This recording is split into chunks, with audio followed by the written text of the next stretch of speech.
So guess what? More about good private equity news. Private equity is on the move. They're taking over hospitals.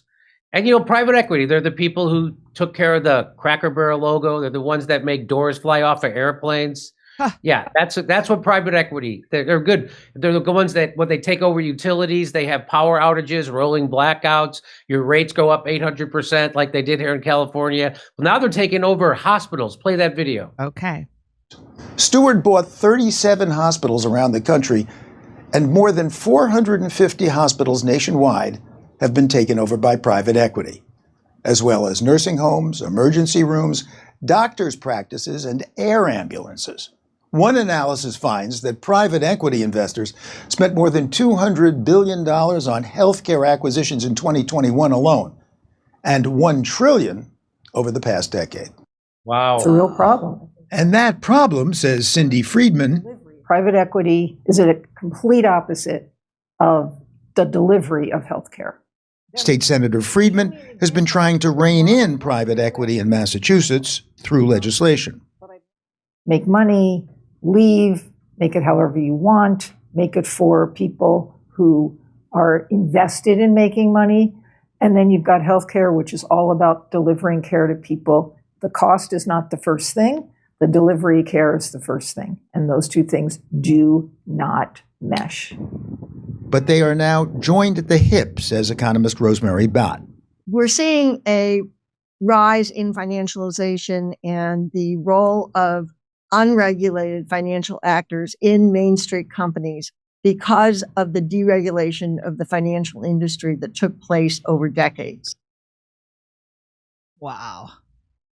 So again, if you think that private equity, so again, this is, I know a lot of people don't want to hear this. I'm not an expert on Karl Marx, but I know he did say that, capitalism eventually eats itself, meaning it just keeps buying and acquiring things. And then there's only three companies. So that's where we're at basically in this country. We've got, there's three companies that own everything: BlackRock, Vanguard, and Blackstone. And so that's why there's no competition. And the way they make more money is they cut your services.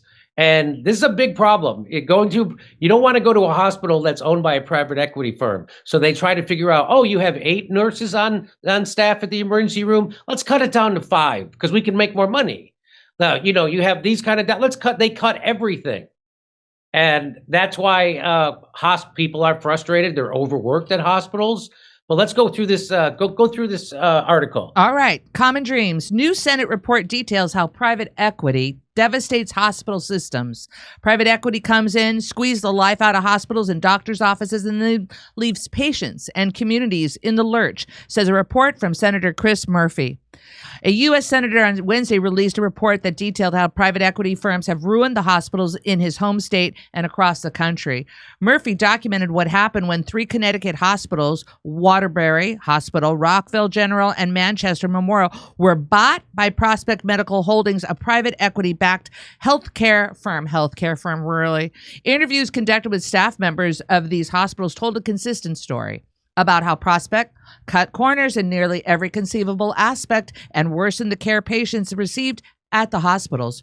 Whichever, all I'm going to say is whichever corners you cut, leave the hospital jello alone because it's the only thing edible on that plate. Okay. Ramona, an operating room assistant at Waterbury Hospital, cited in the report, explained how Prospect went to extreme lengths to avoid spending money.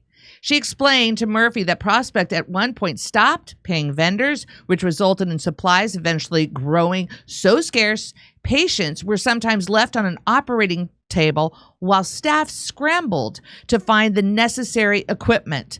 Staff members eventually started buying supplies themselves, with some even going so far as to buy food for their patients to ensure they did not go hungry. A nurse named Anne Marie, who has worked at Manchester Memorial for over 3 decades, told Murphy's staff that it was only through the dedication of the staff members that her hospital was able to continue functioning at all. I'm very fortunate where I work that we still care, and patients can't believe what a good job we do despite all the obstacles and hurdles we've been given, she said. We will show up every day, and we're committed to our communities, thankfully. Prospect didn't just skimp on buying supplies for the hospitals, but also on maintaining the buildings themselves. A unit secretary at Waterbury Hospital named Carmen told Murphy's staff of 2 instances where the ceiling at the building literally fell down 2 years due to 2 years of neglect. We were lucky enough that the patient had already been discharged where it fell. It would have missed the stretcher and patient, she said, at the first instance.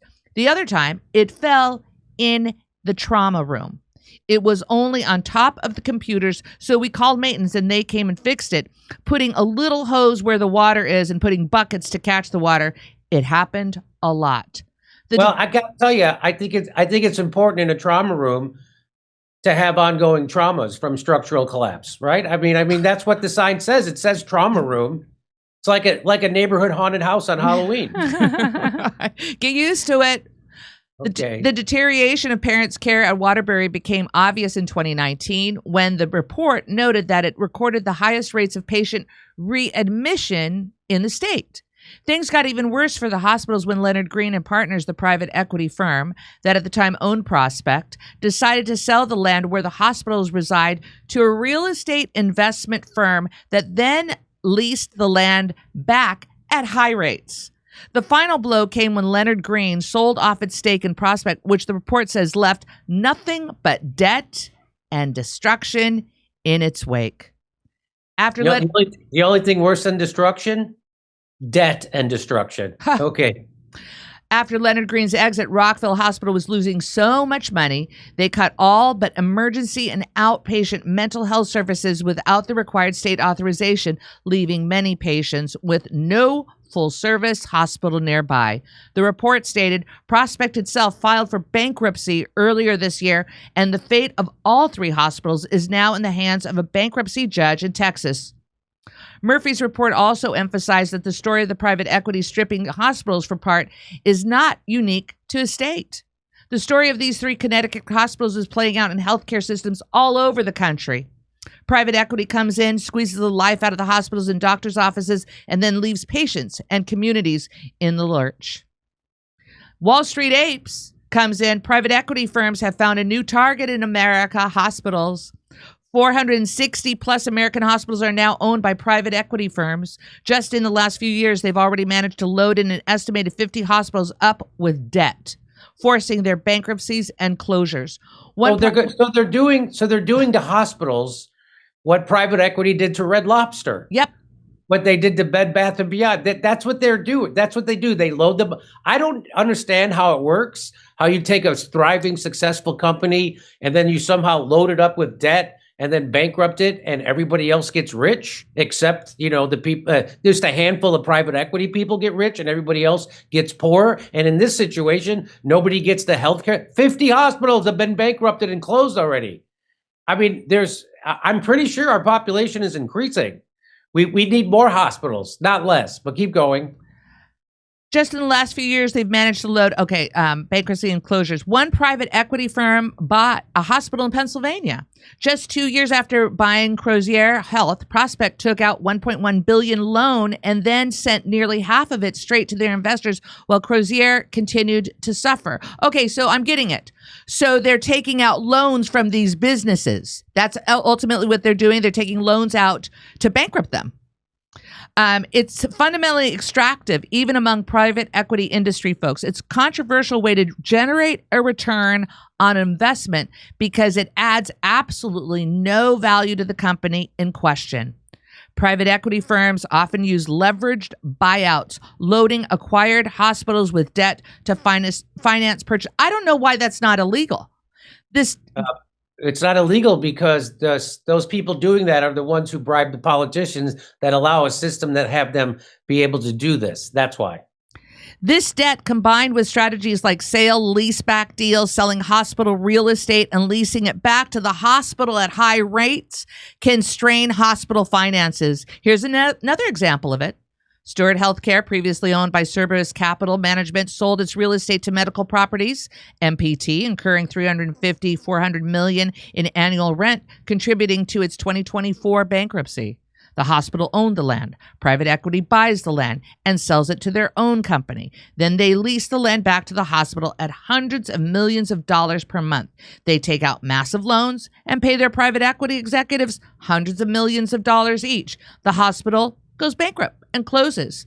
Last month, a woman arrived at a hospital with her barely breathing baby, only to discover the hospital had closed. Why? The hospital owner diverted millions to private equity investors instead of investing in healthcare. Now patients and workers are paying the price. Daniela Gabor, on top of it, Apollo, the private equity firm that's been killing Americans in its hospitals, is getting subsidies loans from the American government so it can continue to kill Americans in its hospitals. The company was particularly active in the weeks after Trump launched his trade offensive on many of the U.S. largest economic partners in early April. Chief Executive Mark Rowan in May told investors that Apollo had raced to raise capital and invest as markets slid. A large portion of these inflows came through so-called funding agreements in which Apollo's insurance subsidiary, Athene, raises capital from federal home loan banks. In the U.S., Apollo on Tuesday disclosed it had raised $11.7 billion through the arrangement in the second quarter, a record amount for the company. So again, private equity is not your friend. Private equity is here to hollow out the country while it puts money in their pockets.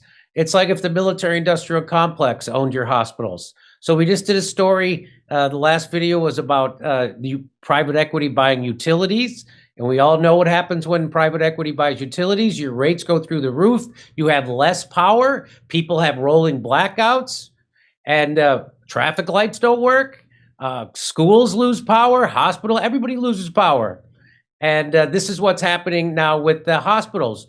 And if you think this Congress is going to do anything to curtail it, I think you've got another thing coming, because they're all owned by these people. This is the donor class, the people who can bankrupt a hospital and pocket hundreds of millions of dollars doing it.